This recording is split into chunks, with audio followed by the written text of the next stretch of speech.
ইয়া মাবুদ, এই রমজান মাসে যারা সিন্ডিকেট করতে আছে, যারা এই কাঁচা বাজারে সিন্ডিকেট করতে আছে, দ্বিগুণ দাম বাড়াই ফেলছে মাবুদ। তাদের যে বউ আছে, তাদের বউ যে পরকিয়া করে মাবুদ, তাদের যে ছেলে সন্তান আছে, তারা যে বাইরে যায় মাবুদ। এ মাবুদ, এই বাইরে হইবে না কে? বাইরে হইবে না কে কা? এই তোদের লাভ কি প্রতি বছর করতে হইবে, মানে প্রতিদিনই করতে হইবে? তারপর কি লাভের চেয়ে লাভ, দ্বিগুণ লাভ করে, দ্বিগুণ লাভ করে তারপর তাদের ক্ষয় না।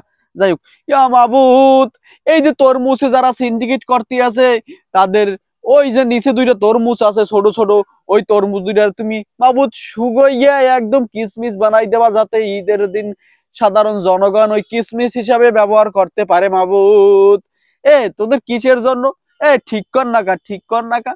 এই যে রমজান মাস আইছে, তারপর তরমুজে যে একটা আশা, মানে তরমুজে যে একটা পানি খাইতে চায় এই রমজানের মানুষ, কিন্তু তারা খাইতে দেবে না। তারা কেমনে খাইবে? এত দাম বাড়াইয়ে দেয় মাবুদ। তা বলার বাইরে, ঠিক কন, ঠিক কন। এরা এরা রাইট, আপনার অধিকার চাওয়ার, প্রতিবাদ করার অধিকার বাপু। মাবুদ, যারা এই যে আঙ্গুল ফলে দাম বাড়াই ফেলছে, হঠাৎ করে দাম বাড়াই ফেলছে, মাবুদ, তাদের আঙ্গুল ফল দুইটারে একদম নিচে যে টপত করে পড়িয়ে যায় মাবুদ, কোন টাকটুক খাইয়া, যে মাবুদ বুঝতে পারে যে কত কত বেদনা, কত দুঃখ এই আঙ্গুল ফলে। আপনার চাই রয়েছেন কে, চাই রয়েছেন কে? এই যে আঙ্গুল ফলে দাম বাড়ছে, দাম বাড়ছে না, দেখছেন কেমনে দাম বাড়ছে? খাইবেন কি দুনিয়া পাতা যাই দেখবেন, তারও দাম বাড়াই ফেলছে।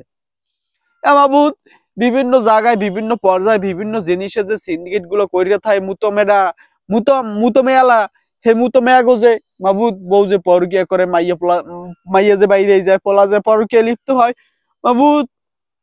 তারপর শেষ বয়সে যে যাইয়া, যেরাই মানে যেরাই সিন্ডিকেট করবে, যেরাই এই যে রমজান মাস আইসে পরত করে যেরাই দাম বাড়াই দিবে মাবুদ, তাকে তাকে একদম হুইল চেয়ারে বইয়ে তারপর ঘুরাবো মাবুদ। এই সাধারণ জনগণের টাকা, চুরির টাকা, ডাকাতির টাকা, দিনে দুপুরে ডাকাতি করে, সেটা কেউ মাবুদ দেখতে পারে না, একমাত্র তারাই জানে মাবুদ, তারাই জানে। কিন্তু তারাই বোঝে যে কোন জায়গা থেকে সিন্ডিকেট করতে হবে, কোন জায়গায় দিয়ে বুঝতে হইবে মাবুদ। তাদেরকে মাবুদ একদম শেষ বয়সে, আইসে অরবি কি জানো, ঘুষ খাইবে, মানে মানে ইয়াং বয়সে মাবুদ ঘুষ খাইবে, তারপর কি ঘুষের টাকা দেবে, তারপর দুটো দাড়ি রাখবে, তারপর শেষ বয়সে ইয়ে যেতে আল্লাহর কাছে কইবে, আমাকে আল্লাহ তুমি জান্নাতে পাঠাও। জান্নাত কি তোর মামু বাড়ির? আয় মাবুদ, এদেরকে তুমি বিচার করো। এই যে সিন্ডিকেট পার্টি গুলো, এই কত রমজানের মানুষ রোজা থাকে, একটু একটু চায় স্বস্তি, এই রমজান মাসটা স্বস্তি চায়, কিন্তু এই সিন্ডিকেট পার্টি, এরা, এই চোরা ব্যবসায়ীরা, চোরা ডাকাতিরা কিন্তু কোনো সময় তাদেরকে খাইতে দে না মাবুদ। এদেরকে তুমি দিনে দুপুরে মাবুদ, মাবুদ, তুমি কি পারো না চলতি পথে, যাওয়ার পথে, বাড়ির পথে একটুখানি যে শীতেই পড়িয়ে থাকে মাবুদ, তুমি একটু দেখাইতে পারো না?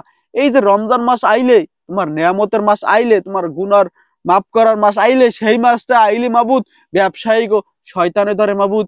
তারপর কি কব, ঈদের দিন একটু সুন্দর সুন্দর কাপড় টুপুর পরবে গরিব গেরা মানুষ, ভালো মানে টাকাওয়ালারা তো পরবে, তাদের তো টাকার অভাব নাই মাবুদ, কিন্তু এই যে গরিব গেরায় পরবে সেটাও তো পড়তে দেবে না।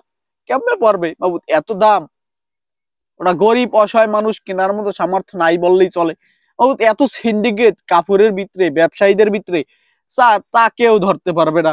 200 টাকার মাল চাইবে 900 টাকা মাবুদ, এদেরকে 900 টাকা তো ভালো মাবুদ। এদের কি চলতি পথে যায় না? এরা কি গাড়ির পথে যায় না? এরা কি নৌপথে যায় না? এরা কি মাবুদ আকাশ পথে যায় না কোনো জায়গায়? তো তাদেরকে কেন দেখাও না মাবুদ? মাবুদ, দিন শেষে কইয়া গেলাম, এই ব্যবসায়ীদের, এই চোরা কারবারিদের, এদেরকে এদেরকে অধপতন দেখাও। এই রমজান মাসে যারা সিন্ডিকেট করে, চুরি করে, চামারি করে, এদেরকে অধপতন দেখাও মাবুদ।